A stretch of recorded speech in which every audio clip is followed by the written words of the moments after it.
Bismillahirrahmanirrahim. Assalamualaikum warahmatullahi wabarakatuh. Innal hamdalillah nahmaduhu wa nasta'inuhu wa nastaghfiruh wa na'udzu billahi min shururi anfusina wa sayyiati a'malina. Man yahdihillahu fala mudilla lahu wa man yudlil fala hadiya lahu. Ashhadu an la ilaha illallah wahdahu la syarika lah. وأشهد أن محمدا عبده ورسوله يا أيها الذين آمنوا اتقوا الله حق تقاته ولا تموتن إلا وأنتم مسلمون يا أيها الناس اتقوا ربكم الذي خلقكم من نفس واحدة وخلق منها زوجها وبث منهما رجالا كثيرا ونساء واتقوا الله الذي تساءلون به والأرحام إن الله كان عليكم رقيبا اللهم صل وسلم وبارك على نبينا محمد وعلى آله وأصحابه أجمعين. Ma'asyiral muslimin a'azanallahu wa iyyakum. Melanjutkan pembahasan bab anjuran kepada akhlak yang terpuji, hadis yang ke 1320 insyaallah. Ya.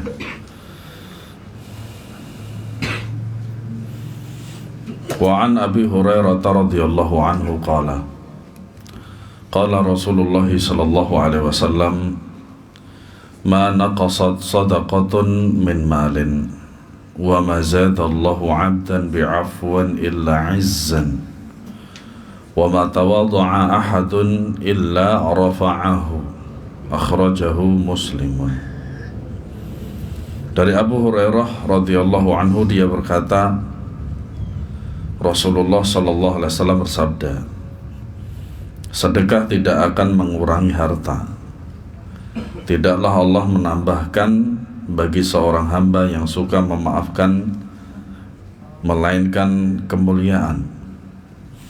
Dan tidaklah seorang bersikap tawadhu' terhadap orang lain karena Allah, melainkan Allah akan tinggikan derajatnya. Hadis riwayat Muslim.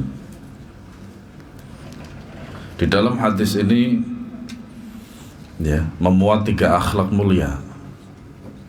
Yang pertama adalah sedekah, yang kata Rasulullah SAW tidak mengurangi harta sama sekali, walaupun secara fisik demikian. Syukran.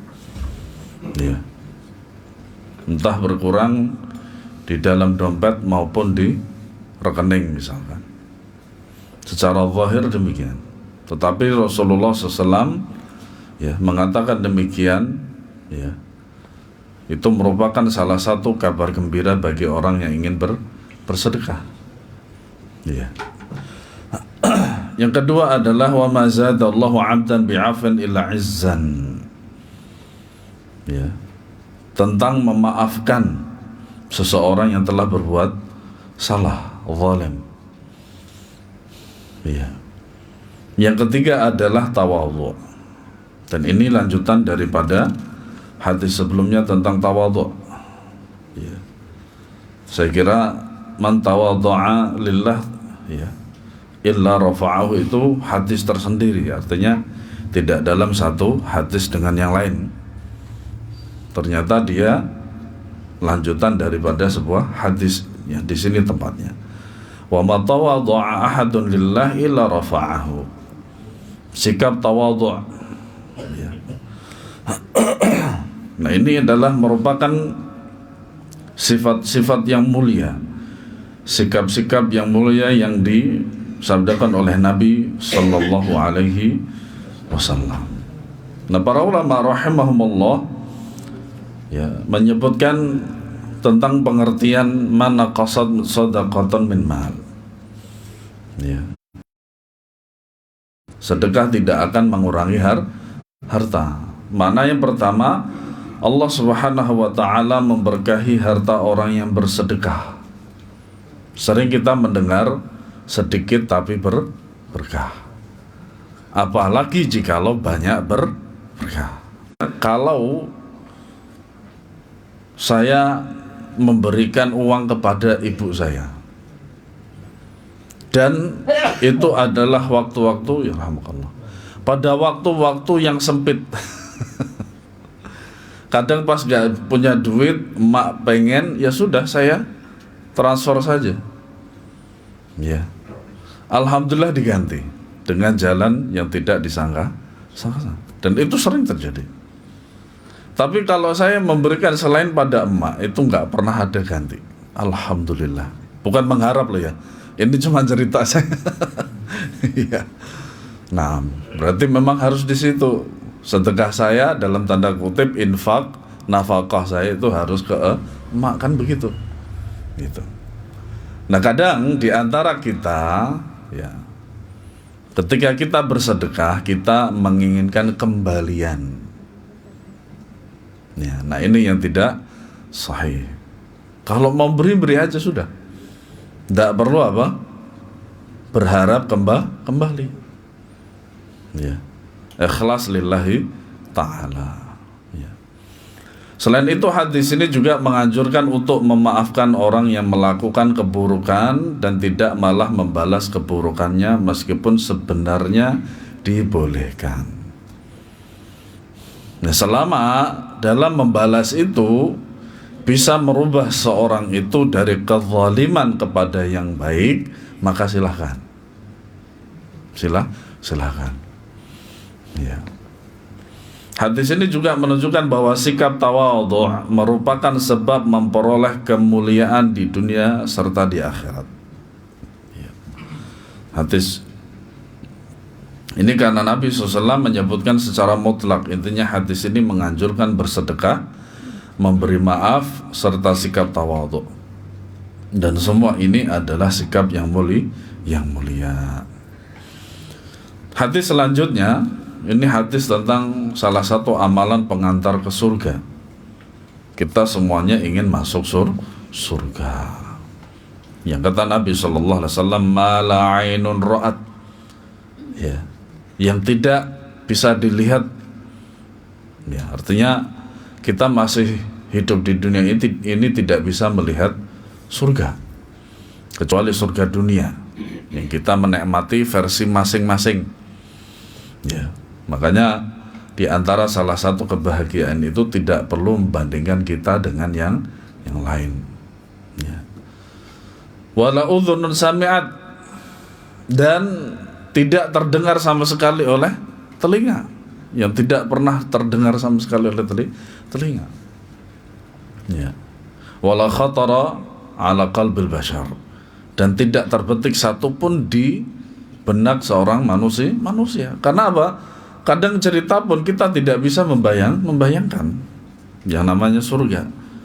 Tetapi jikalau ya masuk di dalamnya dan kemudian merasakan, itulah baru kenyataan. Dan kita semuanya ya berharap kepada Allah Subhanahu wa taala bisa dimasukkan ke dalam surganya. Amin ya rabbal alamin. Wa an Abdullah bin Salam radhiyallahu anhu qala Rasulullah sallallahu alaihi wasallam, ya ayyuhan nas afshus salam wasilul arham wa at'imut ta'am wa sallu bil laili wan nasu niyam tadkhulul jannata bisalam. Akhrajahu at-Tirmidzi wa sahahahu. Ya. Dari Abdullah bin Salam radhiyallahu anhu, dia berkata, Rasulullah SAW bersabda, wahai sekalian manusia, sebarkanlah salam, sambunglah hubungan silaturahim, berilah makan, sholatlah pada waktu malam ketika orang-orang sedang tidur, maka niscaya kalian akan masuk surga dengan selamat. Hadis Tirmidzi dan disahihkan olehnya. Ini kalau dalam bahasa Arab, ini sebuah frasa yang menakjubkan. Ya. Kenapa? Karena semua dari kalimat ini diakhiri dengan mim. Ya ayuhan nafs afshus salam, mim. Wasilul arham, mim juga. Wa at'imut ta'am, mim juga. Wasallu bil laili wan nasu niyam, mim juga. tadkhulul jannata bisalam, mem juga. Filsafat orang Jawa, kenapa disebut dengan delima? Antum pernah kan lihat buah delima? Ada yang belum pernah lihat buah delima? Buah delima itu orang Jawa filsafatnya itu adalah dal limo. Dal limo. Nah, maksud dal limo itu apa? Surat Al-Ikhlas. Qul huwallahu ahad, Allahus samad, lam yalid wa lam yulad wa lam yakul lahu kufuwan ahad. Dal limo. Gitu. Nah, sebagian ulama itu menulis sebuah kitab itu dengan sebuah syair. Ya, syair atau nafar. Ya, yang akhirnya semuanya mim. Contohnya ya, banyak sekali yang diantaranya adalah Lamiyah Ibnu Taimiyah, kemudian Nuniyah Ibnul Qayyim Al-Jauziyah dan lain sebagainya. Ya. Nah, ini merupakan farasa atau sastra yang sangat tinggi sekali. Ya. Wahai sekalian manusia, sebarkanlah salam. Ya. Makanya hadis ini menunjukkan, ya, menjelaskan tentang keutamaan menyebarkan salam, menyambung tali silaturahim, memberi makan, sholat malam tatkala manusia sedang tidur. Ya. Yang demikian merupakan sifat yang mulia dan terpuji yang akan menjadi sebab mendapatkan husnul khotimah, lalu kemudian masuk surga. Nah, ini tentang hadis ini. Penjelasan yang pertama tentang menyebarkan salam. Menyebarkan salam hukumnya sunnah. Sunnah dalam artian adalah sunnah Nabi Sallallahu Alaihi Wasallam. Bukan sunnah apabila dikerjakan mendapat pahala, apabila ditinggalkan tidak mendapatkan dosa. Bukan itu. Tapi sunnah menurut akidah. Ya. Menyebarkan salam kepada sesama muslim. Ingat, kepada sesama muslim, dan membalasnya baik kepada orang yang sudah dikenal maupun belum dikenal. Dalam sebuah hadis yang sahih, bahwasanya di antara salah satu tanda hari kiamat itu adalah menyebarkan salam kepada yang dikenal saja. Ya. Adapun yang tidak dikenal tidak menyebarkan salam. Nah, itu salah satu daripada ciri atau tanda hari kiamat akan datang. Ya. Makanya dengan hadis ini, karena hadisnya secara umum, maka ya kita menyebarkan salam kepada siapa saja selama dia muslim.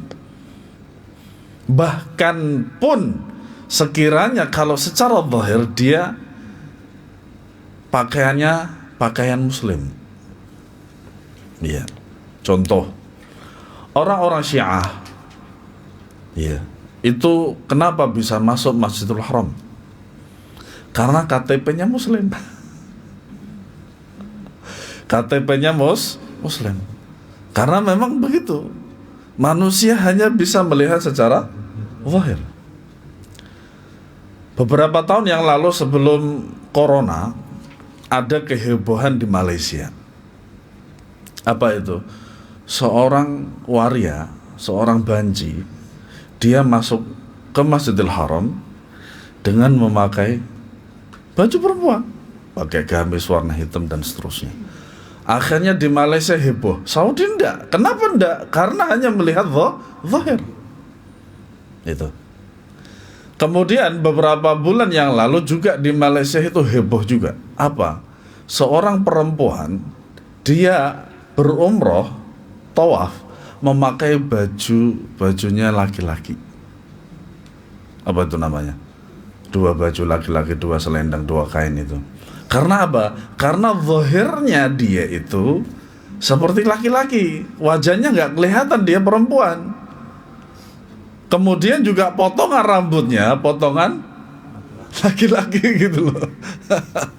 Subhanallah. Nah, makanya apa? Disinilah keumuman hadis ini apa? Yaitu menyebarkan salam kepada semua muslim. Yang namanya salam tentu saja apa? kepada seorang muslim. Iya. Nah, di antara adab dalam memberikan salam, yang pertama, mengucapkan salam hendaklah dengan suara yang didengar oleh yang diberi ucapan salam. Ya. Jikalau tidak, maka dia belum mengamalkan sunnah Nabi Sallallahu Alaihi Wasallam dalam perkara ini. Yang kedua, apabila memasuki suatu tempat yang di situ ada orang yang sedang tidur dan terjaga, maka sunnahnya ialah mengucapkan salam dengan suara yang membuat orang tertidur tidak bangun, tetapi tetap bisa didengar oleh orang yang terjaga. Ya. Yang ketiga, saat bertemu dengan beberapa orang, maka salam diucapkan ke seluruhnya, tidak dikhususkan pada individu tertentu. Yang keempat, makruh atau haram hukumnya mengisyaratkan dengan tangan atau kepala, karena hal itu merupakan tasyabuh dengan orang Yahudi kecuali dalam kondisi mengerjakan salat. Ya. Terkadang ketika kita bertemu dengan sahabat, teman dan sebagainya di jalan dengan klakson, ingat klakson itu tidak menggantikan salam. Ya. Salam pun juga nggak masalah, walaupun tidak didengar, namanya juga di jalan.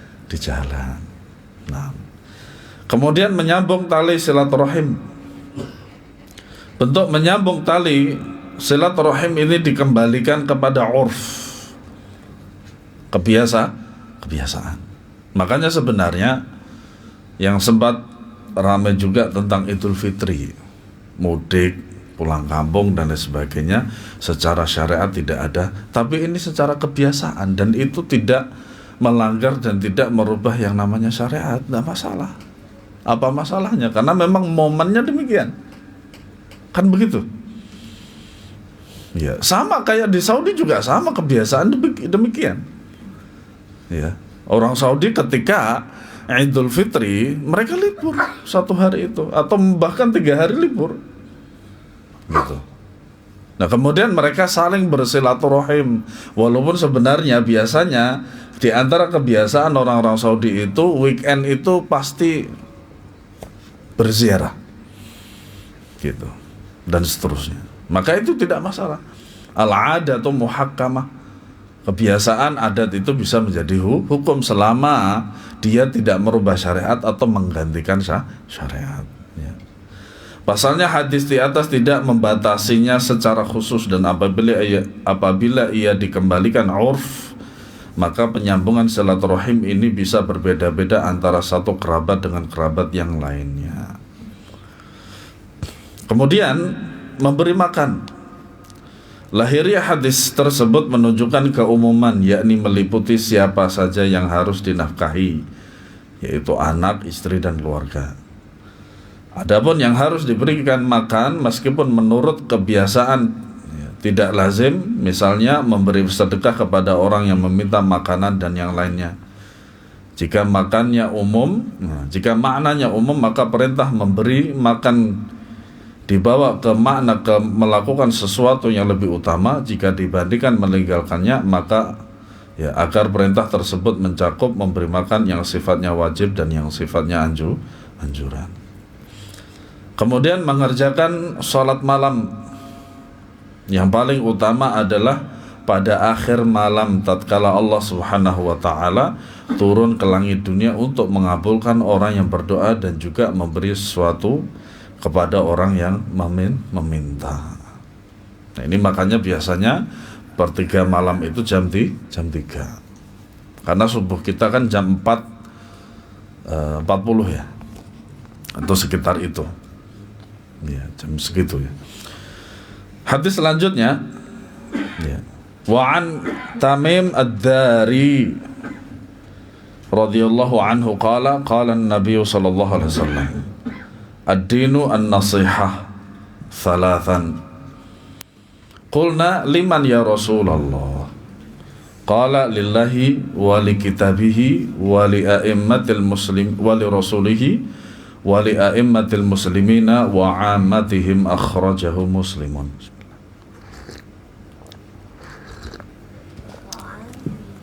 Dari Tamim ad-Dari radhiyallahu anhu bahwa dia berkata, Rasulullah SAW pernah bersabda, agama adalah nasihat.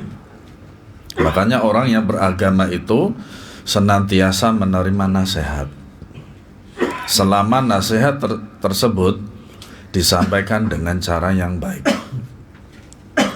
Nasihat itu ibarat obat. Nasihat itu ibarat obat.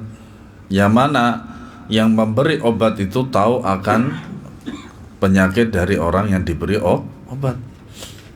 Ya. Selama dalam menyampaikannya dengan baik. Ya.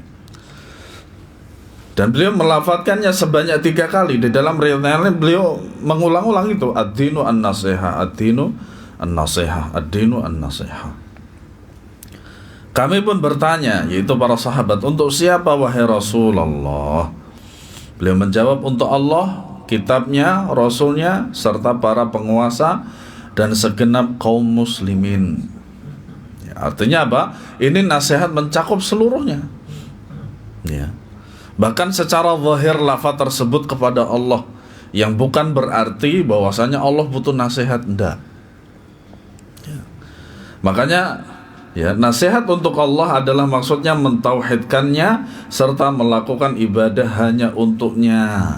Itu nasihat untuk Allah. Ya. Yang terutama adalah masalah tauhid, mentauhidkan Allah Subhanahu wa taala. Dan kemudian ya, meniatkan ibadah itu ikhlas dan hanya untuk Allah Subhanahu wa taala, bukan untuk yang lain. Ya. Melaksanakan perintah dan meninggalkan larangan. Ya. Yang kedua, nasihat untuk kitabnya atau Al-Quran, ya, yaitu membacanya, memahaminya, mentadaburinya, mempelajarinya, menghafalnya dan mengamalkan. Setelah itu mendakwahkan. Ya.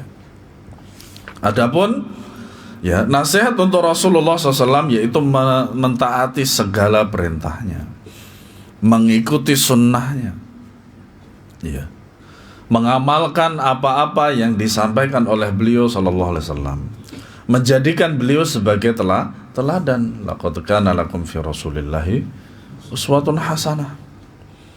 Ya. Dan tidak melakukan perbuatan-perbuatan bid'ah, yang mana Rasulullah SAW akan mengusir orang-orang yang membuat suatu ibadah setelah beliau. Ya. Kemudian memahami dari segi nasabnya, sehingga kita tahu nasabnya memang betul-betul ya sampai kepada Rasulullah atau tidak. Ya. Membela beliau sallallahu alaihi wasallam. Ya. Adapun nasihat untuk para penguasa kaum muslimin, mendoakan kebaikan. Ya. Selama ini sekiranya kalau kita merasa dizalimi oleh pemerintah, maka doakan kebaikan. Imam Ahmad rahimahullahu ta'ala, sekiranya aku mempunyai doa mustajab, maka aku akan mendoakan penguasa. Kenapa demikian? Kalau penguasa baik, rakyat terkena baiknya tidak? Iya. Kalau penguasa buruk, rakyat terkena juga enggak? Ya iya. Makanya daripada nggerutu saja, mending doakan. Insya Allah kebaikan untuk seluruh kaum muslimin. Makanya amannya negara kita ini merupakan nikmat besar yang tidak disadari oleh sebagian orang. Ya. BBM naik, nggerutu. Rokok nggak pernah naik aja nggak pernah gerutu. Iya. BBM itu kan kebutuhan kita, rokok kan enggak. Makanya kalau antum lihat sebuah video, ternyata bos rokok pun nggak ngerokok. Bos rokok nggak ngerokok, tahu kalau itu nggak sehat gitu loh. Sehingga dia dan keluarganya bisa menikmati hasil kerja. Terlebih lagi devisanya juga lumayan besar untuk negara. Ya. Di Saudi itu ada salah seorang bos, ya, bos minuman yang dari Amerika itu loh. Backgroundnya warnanya biru, kemudian ada bulatnya itu loh. Tahu lah. Iya. Nah itu dia dan keluarganya nggak minum itu sama sekali. Kantor dakwah saya dulu itu dekat dengan pabriknya dia. Besar itu pabriknya itu. Karena memang yang di dalam pabriknya itu kontainer gitu, besar gitu. Karena akan disebar seluruh Saudi Arabia. Tapi dia dan keluarganya nggak minum itu sama sekali. Dan dia harus menunggu 1 tetes itu dari Amerika. Jadi itu minuman itu belum disebar ke seluruh Saudi itu sebelum menunggu 1 tetes itu. Wallah alam, saya lupa namanya apa. Itu. Ya. Mendengar mentaati mereka dalam perkara yang ma'ruf, pun bahu-membahu bersama mereka di atas kebaikan dan meninggalkan keburukan, tidak memberontak ya atas mereka dan tidak melakukan kudeta kecuali ditemukan dari mereka sebuah kekufuran yang jelas yang dilandasi bukti dari Allah. Ya. Adapun nasihat untuk segenap kaum muslimin, yakni dengan cara mengajar mereka agar mereka memahami agama Islam, mengajak mereka agar kembali kepada Allah, memerintahkan mereka kepada hal yang ma'ruf, mencegah mereka dari kemungkaran, menegakkan hudud atas mereka dan menetapkan hukuman ta'zir yang syar'i atas mereka. Ini semua termasuk nasihat kebaikan untuk mereka. Bismillah. Hadis selanjutnya, wa an Abi Hurairah radhiyallahu anhu qala Rasulullah sallallahu alaihi wasallam, aktsaru ma yudkhilul jannata taqwallahi wa husnul khuluq. Akhrajahu Tirmidzi wa sahhahahu Al-Hakim. Dari Abu Hurairah radhiyallahu anhu, dia mengungkapkan Rasulullah SAW bersabda, perkara amal yang paling banyak memasukkan seseorang ke dalam surga adalah takwa kepada Allah dan akhlak yang terpuji. Ya. Hadis riwayat Tirmidzi dan disahihkan oleh Al-Hakim. Ya. Nah ini salah satu yaitu maksudnya amalan paling banyak memasukkan seorang ke dalam surga. Ya. Yaitu takwa kepada Allah Subhanahu wa taala. Makanya takwa itu tidak hanya sekedar dikatakan menjalankan perintah Allah dan menjauhi larangan Allah, tidak itu saja. Kurang. Ya. Makanya Talq bin Habib mengatakan yang namanya takwa itu adalah anta'amala bi ta'atillah ala nurin minallahi tarju thawaballah. Kita melakukan ketaatan kepada Allah di atas basirah, di atas ilmu. Jelas di kita bahwasanya memang itu adalah perintah dari Allah. Iya. Tarju thawaballah, kita menginginkan mengharapkan pahala dari Allah Subhanahu wa taala. Kalau bukan dari Allah, kepada siapa kita berharap pahala? Ya. Begitu juga sebaliknya, wa antatruka ma'siyatallah. Kita menjauhi yang namanya maksiat, meninggalkan maksiat kepada Allah Subhanahu wa taala di atas basirah. Di atas basirah, di atas ilmu. Makanya Allah Subhanahu wa taala memaafkan orang yang melakukan kesalahan syariat itu dikarenakan kebodohan. Ya. Takhafu aqaballah, dan kita takut akan siksa Allah Subhanahu wa taala. Nah, ini kata Ibnul Qayyim rahimahullah taala, ini merupakan definisi yang paling bagus dan paling lengkap tentang makna takwa. Ya, tentang takwa. Hadis yang mulia di atas menunjukkan kemuliaan takwa kepada Allah dan kemuliaan akhlak yang terpuji. Adapun takwa kepada Allah, maka dikarenakan takwa itu memadukan antara melaksanakan berbagai ketaatan dan menjauhi segala keburukan. Barang siapa yang menjaganya, maka sesungguhnya dia dikatakan telah menyempurnakan pengamalan syariat-syariat Islam. Sementara itu tentang akhlak yang terpuji, maka ini juga sifat yang memadukan kebaikan-kebaikan berbagai ibadah dan pergaulan sesama manusia. Ya. Maka kedua perkara ini termasuk sebab terbesar ya, bagi hamba supaya bisa masuk surga. Makanya banyak sekali amalan-amalan ya di dalam Al-Quran maupun hadis ya, amalan-amalan tersebut penyebab kita masuk surga, banyak sekali ya. Hadis selanjutnya, wa anhu qala Rasulullah sallallahu alaihi wasallam, syukran, innakum la tas'auna an-nasa bi amwalikum walakin la yas'hum minkum bastul wajhi wa husnul khulqi. Akhrajahu Abu Ya'la wa sahhahahu Al-Hakim. Ya. Dari Abu Hurairah juga bahwasanya Rasulullah SAW bersabda, kalian tidak akan bisa memuaskan manusia dengan harta kalian. Ya. Akan tetapi kalian dapat memuaskan mereka dengan wajah yang manis serta akhlak yang terpuji. Tapi hadis ini dhaif. Di situ apa, Pak?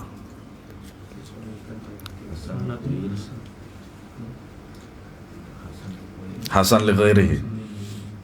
Di situ Abu Zaid apa? Dhaif jiddan. Di antum, Pak?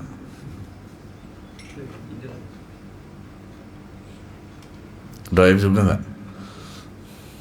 Nggak ada footnote-nya. Oh, di sini nggak ada footnote-nya. Oh gitu. Kalau itu Hasan li ghairihi kata siapa? Kata Abu Ya'la, cuma sanadnya Dhaif. Ya kan tadi katanya Hasan li ghairihi kan? Itu menurut penilaian dan penelitian siapa, Pak? Syekh Albani kah? dhaif. Abdullah bin Sa'id. Ya, ada rawinya Abdullah bin Sa'id. Hasan li ghairihi. Bisa jadi ada hadis yang lain yang sahih sehingga mengangkat derajat ini menjadi sahih Hasan li ghairihi. Di antaranya, semoga di ini ada ya, di hadis kita ada di sini, di buku kita. Semoga aja ada.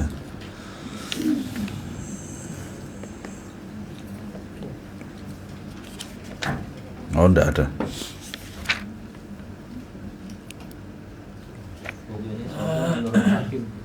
Sahih menurut Hakim. Iya, kalau ini memang disesuaikan oleh Hakim, tapi jadi masalah pendhaifan dan pengsahihan dari sebuah hadis itu memang ikhtilaf para ulama, ijtihad mereka, ya kan? Nah, hadis ini meskipun sanadnya lemah, akan tetapi matanya sesuai dengan beberapa hadis sahih. Memang sahih, ada yang sahih. Di antara kan kalau di sini apa? Ya, syahidnya adalah la yasa'hum minkum bastul wajhi wa husnul khuluq. Ya, yaitu wajah yang manis. Dalam hadis yang lain lafadznya adalah biwajhin talqin, dengan wajah yang tersenyum. Iya. Saya lupa lafadz awalnya saya lupa. Walau antalqa biwajh wa antalqa akhaka biwajhin talqin, itu. Ya. Nah, hadis ini menerangkan bahwa akhlak terpuji, wajah yang manis dan juga perilaku yang ramah setara dengan bersedekah. Makanya sedekah itu ada dua. Ya. Yang pertama sedekah hissiyah. Sedekah hissiyah. Sedekah hissiyah itu seperti antum mengeluarkan uang atau benda hissiyah yang bisa dirasakan, hassas. Ada sedekah ma'nawiyah. Ada sedekah secara makna, artinya tidak kasat mata. Seperti apa? Seperti bahwasanya di dalam sebuah hadis disebutkan tersenyum salam kepada yang lain itu sedekah, membantu orang lain itu sedekah dan lain sebagainya. Zikir juga termasuk sedekah dan seterusnya. Dan Rasulullah SAW menganjurkan kepada hal tersebut karena termasuk perkara yang mendatangkan sikap saling menyayangi, persatuan dan cinta di antara kaum muslimin. Hadis selanjutnya, wa anhu qala Rasulullah SAW, al-mu'minu mir'atul mu'mini, akhrajahu Abu Dawud bisnadin hasan. Dari Abu Hurairah radhiyallahu anhu bahwasanya Rasulullah SAW bersabda, seorang mukmin itu adalah cermin bagi saudaranya yang mukmin. Hadis ini hasan, diriwayatkan oleh Abu Dawud ya. Nah, hadis ini menunjukkan perumpamaan yang sangat indah yang ia menjelaskan sikap seorang mukmin terhadap saudaranya yang muslim dan menentukan tanggung jawab pribadi terhadapnya. Makanya sebagai seorang muslim ya, sesama muslim itu adalah bisa saling menasehati. Ya. Sampaikan nasihat dengan yang baik. Dan sekiranya jikalau itu benar kepada yang melakukan, maka harus diterima. Makanya tadi saya jelaskan bahwasanya nasihat itu ibarat obat yang sedang mengobati orang sakit. Ya. Makanya nasihat itu adalah obat yang paling manjur bagi orang yang salah. Mana mungkin orang yang benar dinasehati? Pasti orang yang dinasehati itu adalah orang yang salah. Gitu. Nah, maka orang yang salah, selama dia merasa kalau dia salah, yang harus menerima nasihat. Ya, yang repot itu adalah dia salah nggak merasa dia salah, dinasehati malah marah. Subhanallah. Nah.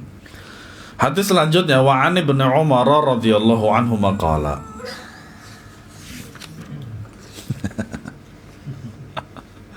Qala Rasulullah sallallahu alaihi wasallam, al-mu'minu alladhi yukhalitu an-nasa wa yasbiru ala adhahum khairan min alladhina la yukhalitu an-nasa wa la yasbiru ala adhahum. Akhrajahu Ibnu Majah bi sanadin hasan wa huwa 'inda Tirmidzi illa annahu lam yusammi as-sahabi. Dari Abdullah bin Umar, dia bertutur Rasulullah SAW bersabda, seorang mukmin yang berbaur dengan manusia dan bersabar menghadapi gangguan mereka adalah lebih baik daripada mukmin yang tidak berbaur dengan manusia serta tidak bersabar dalam menghadapi gangguan. Ini kaidah dalam bermasyarakat, bermuamalah dengan kaum muslimin. Ya, begitu indahnya Islam dalam mengatur segala sesuatu. Ya, bersabar. Ya. Makanya di sini disebutkan al-mu'min, seorang mukmin. Ya. Maka ketika dia sampai padanya hadis yang semacam ini, bisa merubah daripada sikapnya. Ya. Ibnu Majah, hadis riwayat Ibnu Majah dengan sanad yang hasan. Ia diriwayatkan oleh At-Tirmidzi, akan tetapi dia tidak menyebutkan siapa sahabat periwayatnya. Tapi ini hadisnya sahih. Ya. Nah, tentang mengasingkan diri, uzlah. Ya. Uzlah itu di antara salah satu min da'bis salihin, min da'bis salaf, di antara salah satu kebiasaan para salaf. Tetapi uzlah yang dimaksud adalah uzlah beribadah kepada Allah. Makanya di dalam kitab, saya lupa namanya, tentang perkataan Sunan Bonang, Raden Makdum Ibrahim, ya, yaitu anaknya siapa? Katanya antum ex-lover Wali Songo. Bukan, Sunan Giri masih kecil. Kalau Sunan Giri itu seumuran, paling tidak seumuran lah dengan Sunan siapa tadi? Sunan Bonang. Bonang itu kan salah satu alat musik Jawa. Bonang itu. Kalau antum biasa beli es krim, tong tong tong, nah itu. Makanya dulu di desa saya itu disebut dengan es tong. Bukan es Bonang.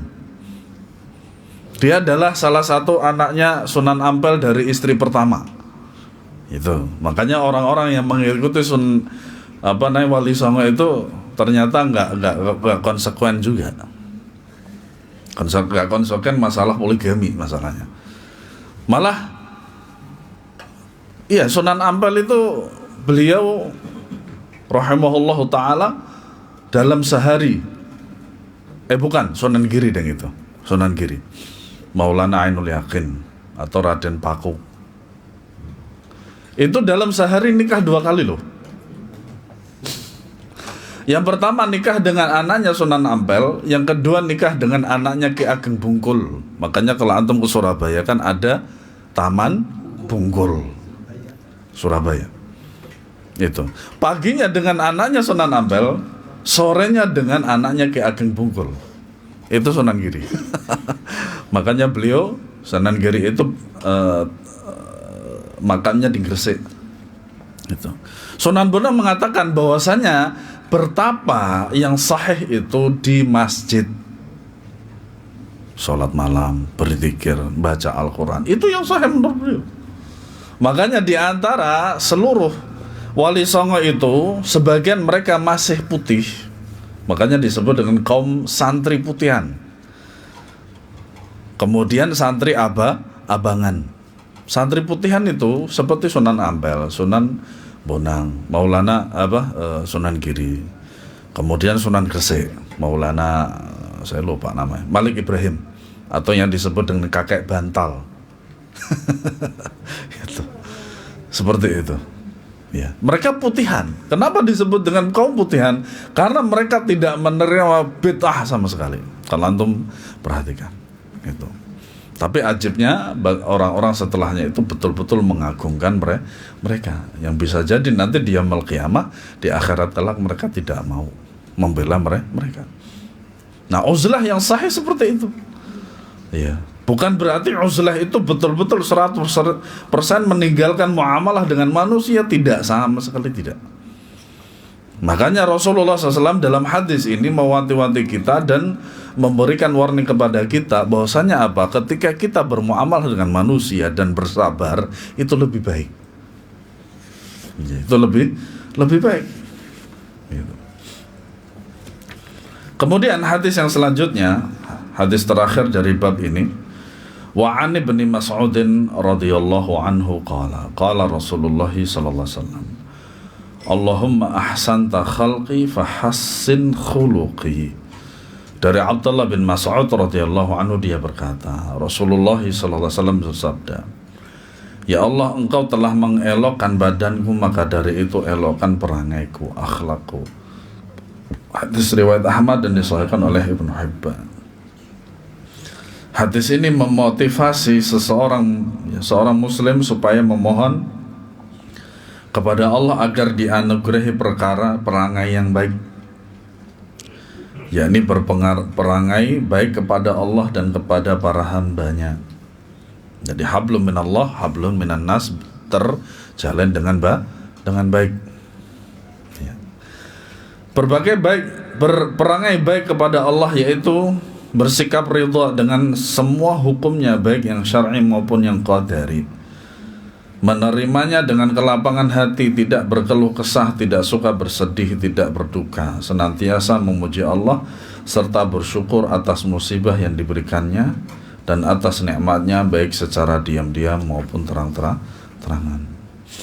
Sedangkan berperangai baik kepada hambanya diwujudkan dengan tidak menyakiti mereka dengan lisan, perbuatan, memberi bantuan apakah dari hartanya, ilmunya, kedudukannya dan sebagainya, serta memperlihatkan wajah yang berseri-seri apabila bertemu dengan mereka secara langsung. Wallahu a'lam bissawab. Semoga Allah Subhanahu wa taala memberikan kita akhlak-akhlak yang baik. Amin ya rabbal alamin.